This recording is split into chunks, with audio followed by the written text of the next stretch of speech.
நெக்ஜென் view பார்வையாளர்களுக்கு வணக்கம். இன்னைக்கு நம்மளோட கருத்து என்ன அப்படின்னு பார்த்தீங்கன்னா, சமீபத்தில் நடந்துகிட்டு இருக்கிற இந்த திருட்டு திராவிடம் தொடர்ந்து தன்னோட அட்டூழிய ஆட்சியாகட்டும், அதை சுற்றி இருக்கிற அதிகார வர்க்கத்தையும் தன்னுடைய சுய லாபத்துக்கு பயன்படுத்தி தொடர்ந்து அட்டூழியங்களையும் அவதூறுகளையும் செயல்படுத்திக்கிட்டே இருக்கிறாங்க. ஆட்சி செய்ய வேண்டிய இடத்துல நீ நல்ல ஆட்சி செய்யுங்க. தேவையில்லாம உங்க அதிகார துஷ்பிரயோகம், அதிகாரத்தை தயவு செய்து தவறா பயன்படுத்தணும்னு நினைக்காதீங்க. எதை நோக்கி வர்றன்றது உங்களுக்கு தெரியும்.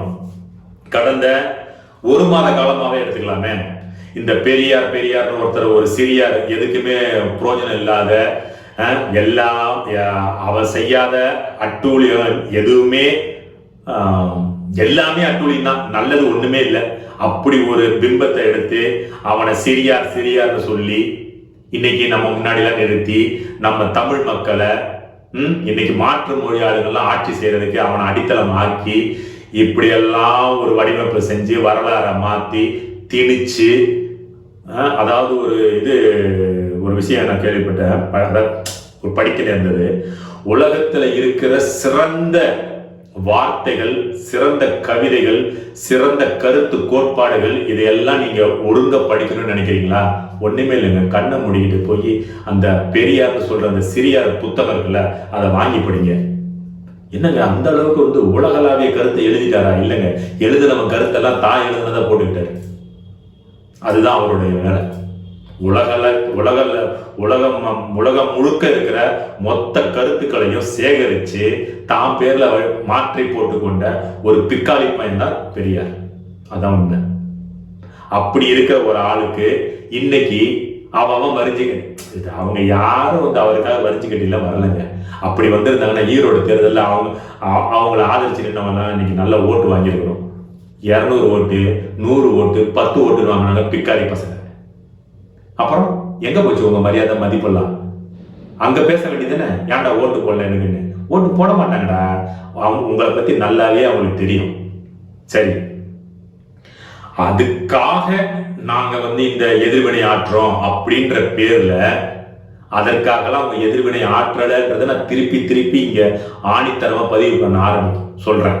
காரணம் என்னன்னா, அவங்களுக்காக இவங்க எதிர்வினை ஆற்ற அவசியமே கிடையாது. அவரை பயன்படுத்தி, அவரை முன்னிறுத்தி எப்படி காலகாலமா நம்மளை ஏமாத்துறாங்களோ அதே இதுக்கு மறுபடியும் அந்த பூச்சாண்டி கதையை காமிச்சு இன்னைக்கு இருக்கிற இந்த அரசியலுக்குள்ள ஒரு குழப்படியை உருவாக்கி தன்னை எதிர்த்து நிக்கிறவனை நிலைக்குலைய செஞ்சு அவனுடைய கருத்து உருவாக்கத்தை அழிச்சு அவன் பயணிக்கிற அந்த பயணத்துல ஒரு சிதைவுகளை ஏற்படுத்தி அவனோட நோக்கத்தை சிதைச்சு இப்படிலாம் செஞ்சு அழிச்சு தன்னுடைய சிறு புத்தித்தனத்தை மறுபடியும் மேலோங்கி காட்டணும்ன்றதான் இந்த திருட்டு திராவிடத்தோடைய திட்டம். இது ஆரம்பம்தான். இன்னும் தேர்தல் வர்றதுக்கு இன்னும் ஒரு 10-12 மாசம் இருக்கு. 10-12 மாசத்துக்குள்ள என்னென்ன ஆட்டெல்லாம் போடுவாங்களோ, எப்படிலாம் ஆடுவாங்களோ, நிச்சயம் நம்ம கண் கூட பார்க்க தான் போறோம். நான் கேட்கிறேன், காலங்காலமா இன்னைக்கு நேரத்தில் இல்லைங்க, முத்துராமலிங்க தேவர் காலத்துல இருந்து, அறிஞர் அண்ணா காலத்துல இருந்து, நம்ம காமராஜர் காலத்துல இருந்து, இவனுங்க இப்படி அவதூறுக்கு பிறந்தவனுங்க அவதூறப்பட்டு தான் பேசுவாங்க. நீங்க யோசிச்சு பாருங்களேன், இந்த திருட்டு திமுக கூட்டம் இருக்குல்ல, அந்த திருட்டு திமுக கூட்டத்தில் இருக்கிறவன் ஒருத்தன் தான் வாழ்க்கையில பரிசுத்தமானவன் அப்படின்னு சொல்லி ஒரே ஒருத்தன் முன்னாடி இயேசு சொல்லுவார்ல, உங்களில் யார் நல்லவனோ அவன் முதல் கல்லை எடுத்து எறி. யாரு மேல? ஒரு விபச்சாரிய கல்லால் அடிச்சு கொள்ளணும்னு ஒரு கூட்டம், பெரும் கூட்டம் துரத்திக்கிட்டு வருது.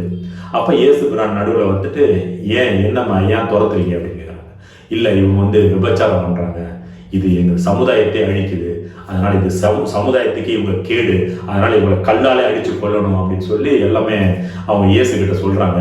அப்ப இயேசு சொல்றாரு, சரி, நீங்க உங்களோட கோபம் நியாயமானது, அவங்க செஞ்சது தப்பு, அதை முழுசா ஏத்துக்கிறாரு.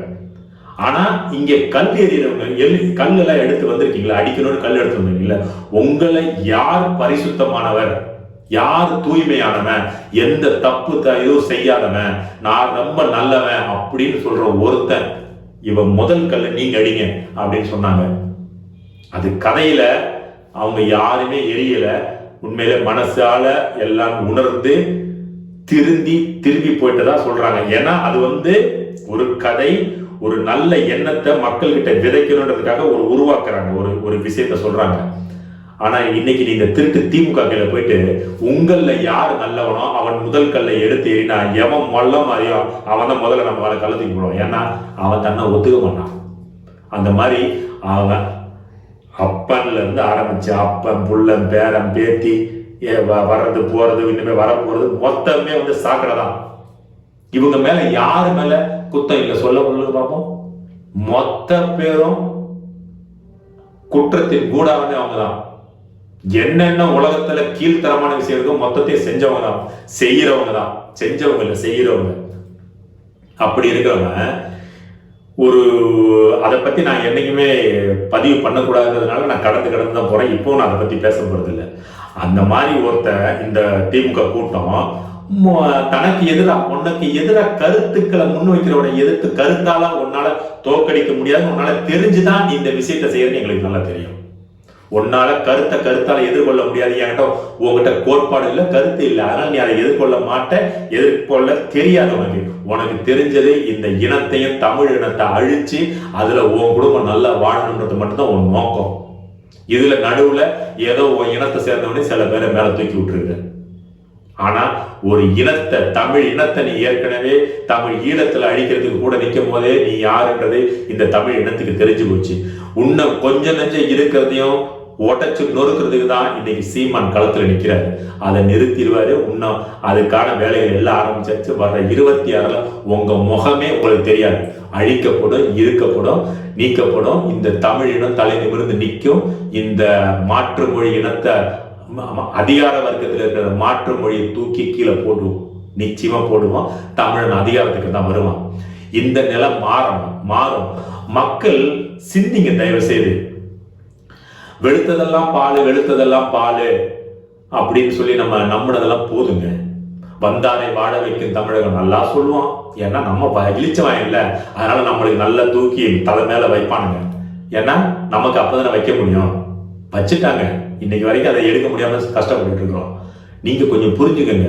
நம்மளை அவனுக்கு புகழ்றதுனால நம்மள பைத்தியக்காரன மாதிரி பிஹேவ் பண்ணக்கூடாது. நம்ம கொஞ்சம் நிதர்சனமான உண்மைகளை தேடி படிங்க, புரிஞ்சுக்கோங்க.